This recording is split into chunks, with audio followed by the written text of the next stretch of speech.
Oh man, we just lose freaking pole light, man. We're taking on water, we have to call a pan.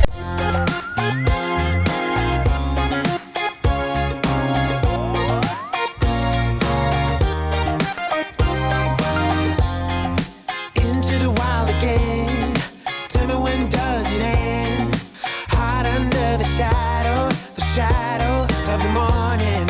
Into the break of dawn. We are gonna carry on. Covered by the daylight, it's alright. We are pushing head on, all your worries be gone. We are running straight out into the wild. Follow This week we are leaving the protected waters of the Turks and Caicos behind and set sail towards the Lesser Antilles. Hurricane season is fast approaching and the weather is already becoming more volatile. We are expecting strong winds and harsh seas, and sailing in these conditions for hundreds of miles can be challenging for a short-handed crew like us. But fortunately we have an invaluable crew member, a crew member that never sleeps, never needs to eat, never gets seasick, and for the past 5 years has never let us down.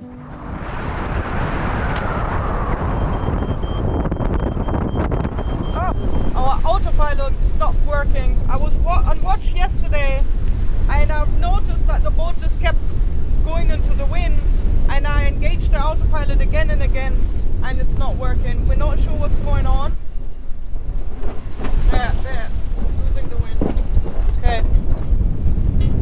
So it doesn't seem to have the strength. I'm not sure what it is. So I'm gonna turn it on. It should keep the boat around 60 now. As you can see, it's just where?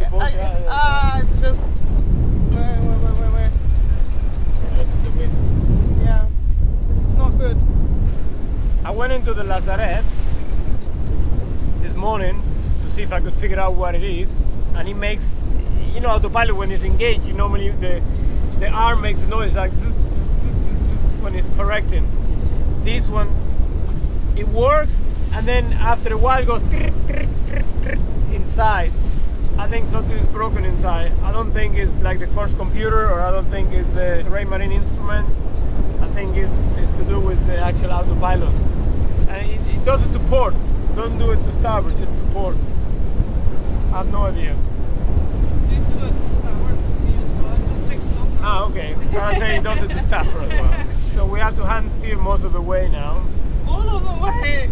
We're contemplating going back to the Bahamas, but then in these little islands, how are you going to get the parts if it's something that it needs a replacement? We already done like 150 miles, and when you're beating and you're tacking so much, that's very hard to give it up. That's a lot of progress, man. We probably sell 3 times as much to gain those 150 miles. It's gonna be hard. We're doing like 2 hours hand steering and the other one sleeps, and 2 hours and so on. Because 4 hours is too much. We sailed close to the Dominican Republic now to try and evade the current that is pushing us back. So our tacks were really, really tight together and we were not making much way leaving the Turks and Caicos. Here it's a little bit better, but the waves have not backed down here. We also hope that we are evading some of the high waves, but no. And the rest of the weather forecast doesn't look very good for us for the remainder of our passage. It's just gonna be gusting about 28 knots, and we're probably also expecting some rain. Not that we didn't get wet on this passage just yet. Actually, this is the first time we're taking the camera out, because the entire past 2 days we've just been splashed by waves in here and the entire cockpit is wet. So we were afraid taking the camera out. But yeah, it's gonna be hand steering for probably another 6 days, I'd say. Yay.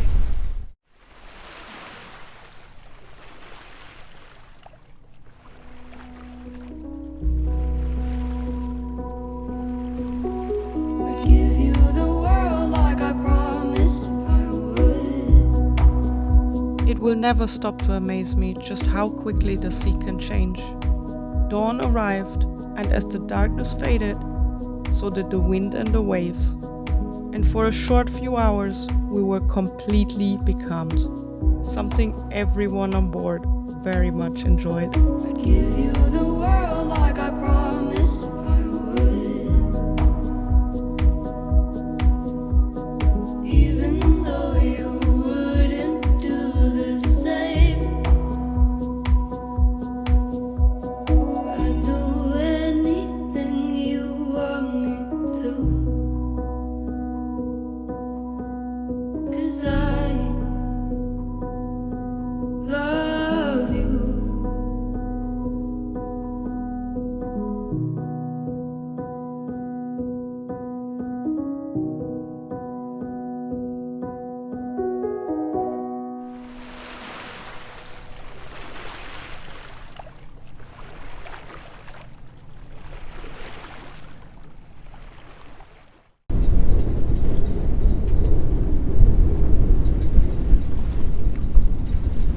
Another day of hand steering. We've almost reached Cabo Frances Viejo near Samaná in the Dominican Republic. We are sailing really close to the coast because like this we are evading most of the current, but there's sargassum in the water, so the current is here now as well because we're very close to the Cape as well. We actually have to tack in a moment. But we're making some progress in the right direction at least. We're still doing the 2 hour on, 2 hour off, though I have to say Annika let me sleep a little bit longer here in the cockpit. Now it's my time. But yeah, I think at this speed we're gonna be hopefully at least near the BBI in about 3 days. And if we really need to stop there, we're gonna stop there and then press on towards San Martin. The autopilot is now not working at all. Before it was holding at least for a minute or so, but now we have to have one person on the helm, and then whenever we're tacking, one of us has to get up as well, so we both have to be on most of the time. But we're doing okay. At least we rested a little bit last night. We've tacked now, and then Nick is trying to eat a salad in 18 knots of wind. Seems to be difficult. He surpassed the threshold of eating salad safely. It flies away, man. Every time I try to eat salad, flies away. My hair, man, is it okay? It's okay. That's why I'm wearing a hat.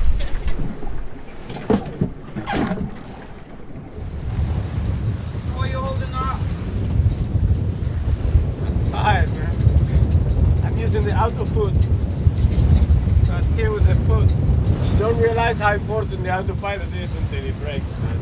Yeah, we lost like 5 crew members. I'm sailing close to the wind.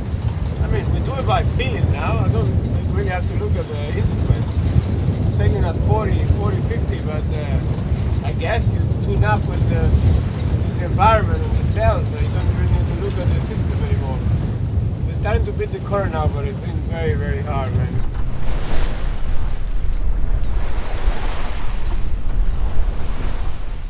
Gonna be the La Mona channel for tonight. That's not the easiest strip to sail as well, and after that hopefully I am hoping, I mean the La Mona channel is about 30-40 miles wide if I'm not mistaken, but we still have to multiply that by 3 because we can't sail directly, so it's gonna be probably by the end of tomorrow that we leave the La Mona channel behind us. This place Cabo Cabron. Now, if you speak Spanish, you know it's probably not a good place. It's named after what you would call somebody who may cut you off on the motorway when you're driving. So not a nice thing, but I could literally hear the fishermen on the sea telling to each other, trying to pass this place because the wind and the waves are really strong against you. So we were sailing as close to the wind as we could, but each tack just basically brought us back. So, and we're not really sleeping these 2 hours as well, because whenever there is a wind shift or wind gust, the other person who's not on the helm has to bring the sails in because you cannot leave the helm, not even for a moment now, without the autopilot working. So one of us is trimming the sails and the other one is holding the course. So fun times, guys. Not gonna lie, not the easiest of sails. So yeah, stay away from Cabo Cabrón and yeah, don't do what we're doing. I mean, we have a friend who's also sailing the same path, but he is motor sailing most of the way, so he's twice as fast as we are. But we are trying to preserve our engine and we are trying to preserve the fuel that we have, and but that means we are sailing 3 times the distance that the actual distance is. If you want to put it into perspective, each tack puts at least 3 times the amount of way that you want to go forward. Now I am sleep deprived. Let me put it into perspective for you guys. Last night we sailed for 22 miles at about 5 knots, 4.5 knots. So we were making way, but not forward. So from the 22 knots, sorry, okay, I'm not comprehending anymore. So last night we sailed for 22 nautical miles, but we only made about 8 miles progress because the wind and the current will push us back, so the boat can obviously not sail directly into the wind. So the tacks that we're doing are very short and not very good. So they look really bad and we're not making a lot of progress. So this is it's difficult, guys. So right now I am steaming up again. As you can see, I got pasta on the stove because it's quiet enough for me to be down here and do a few things. I'm just checking for our forward cabin, and the rest of the boat is a mess. And yeah, our weather gear is also, it's no longer holding up after 5 years of non-stop sailing and 27,000 nautical miles. The salt has eaten the fabric, so whenever we get a wave in the cockpit, luckily we didn't have too many squalls yet, but a lot of waves, we get drenched and it goes through all of our gear. So we spend the day wet. But now we're dry, now I'm steaming up, and let me take care of the pasta and yeah, wake up a little bit so I can take over the helm for a little while. Getting an arm workout on this passage. 081. Oh man, we just lost freaking port light, man. We're taking over, we have to call the pan. We are in Lamona Channel and we just called the pan. Something is really wrong.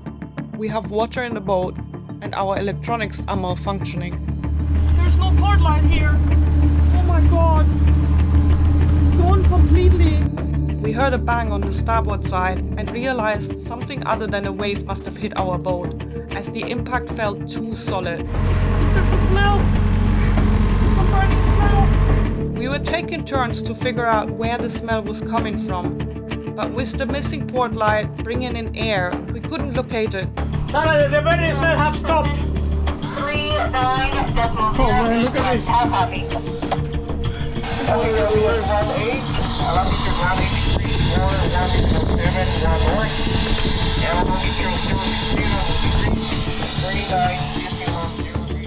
It seemed to be coming from our aft cabin, where our lithium batteries are located. And while we could contain the broken port light, our main concern was now fire in our lithium bank. Roger, Captain. Request to confirm that you are 16 nautical miles away, 16 nautical miles. Yes, that's correct. 16. I think there's a boat 16 nautical miles, I think. Although we had everything on board to tackle a fire or if we needed to abandon ship, we were happy to know that there was another boat nearby in case our situation turned into a mayday. Fortunately, no fire broke out, as the smell had come from the stereo that had gotten wet and burned, but did not catch fire. So the burning smell has stopped. We're getting some water in, but at the moment it doesn't seem like it's anything that we cannot handle if we are tacked to port side, because it was smell like burning and there was a lot of water coming into the port light. I do have to assess that there is not there's no fire or anything. I just need to wait a few minutes to see if everything is okay. So we have people on the way to assist you if you need assistance. How copy? Thank you very much. So at the moment I'm sailing towards the coast. I don't see any water coming in. So at the moment this is how what the situation is. Roger, Captain. We would like to establish a 30-minute call schedule with you to check in every 30 mics to ensure that you are still safe. How copy? Copy that. Every 30 minutes I'll be making a radio call.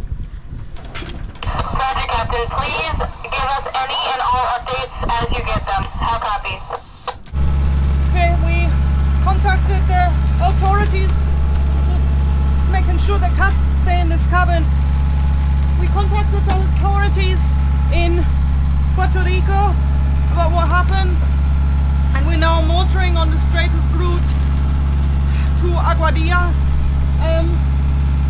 We had a strange smell while all of this was happening. Sorry guys, it was just unfolding. We thought something was wrong with our rudder because there was this weird screeching noise, and then we realized it's not the rudder but it's coming from the speakers in the cockpit. And when I went downstairs to see what was going on with the radio, with the stereo that we have, I saw that everything was flooded. I didn't even realize that the port light was gone.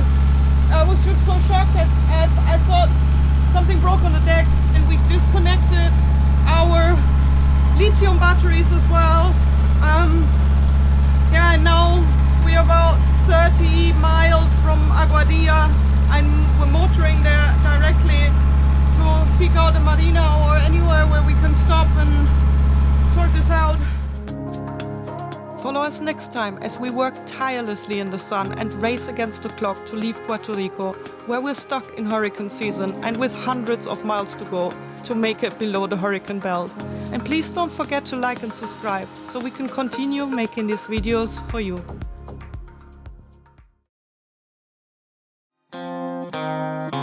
Muy bien.